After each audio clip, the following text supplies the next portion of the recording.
Hyperthermia is one of the very powerful tools that we use here at the FAR Clinic in order to really empower your body in its fight against Lyme disease.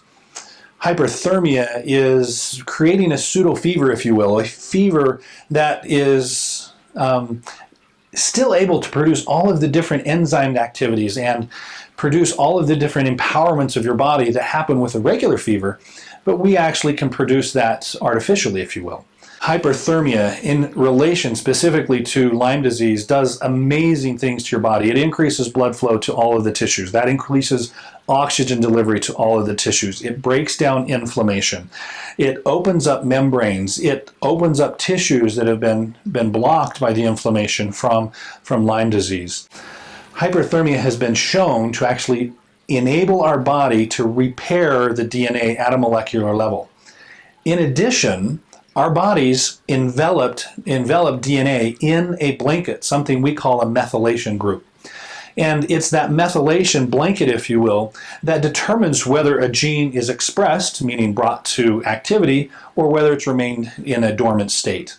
Well, Lyme disease will actually block the production of certain proteins and certain enzymes within our body so that it can continue to thrive. Well, because of hyperthermia and what it does, it actually produces something called heat shock proteins. Those heat shock proteins are designed to envelop the DNA and protect it during an episode of elevated temperature. And in that process of protecting the blanket and the DNA, it actually kicks off the methyl groups, if you will, or the blocking proteins that Lyme disease places on the DNA. Additionally, hyperthermia is one of the most powerful, if not the most powerful way to reset your immune system. Hyperthermia is one of the most amazing ways to reset and balance your immune system.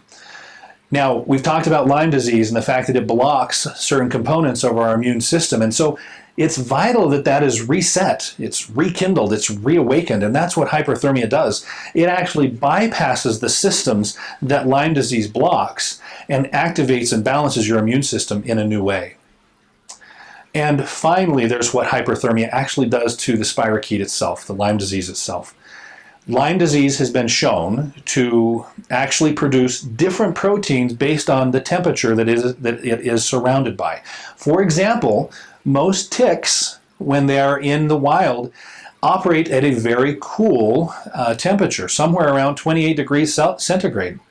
Well, in our bodies, we operate at a very different temperature, 37. And the spirochete, the parasite that produces Lyme, actually will change the proteins that it expresses and puts forth for us to see based on a temperature. Hyperthermia actually forces the spirochete to produce proteins that our immune system is able to recognize and therefore destroy the Lyme disease. So from a DNA level to an immune system level, all the way up to actually altering the way that the Lyme disease expresses itself is altered by hyperthermia.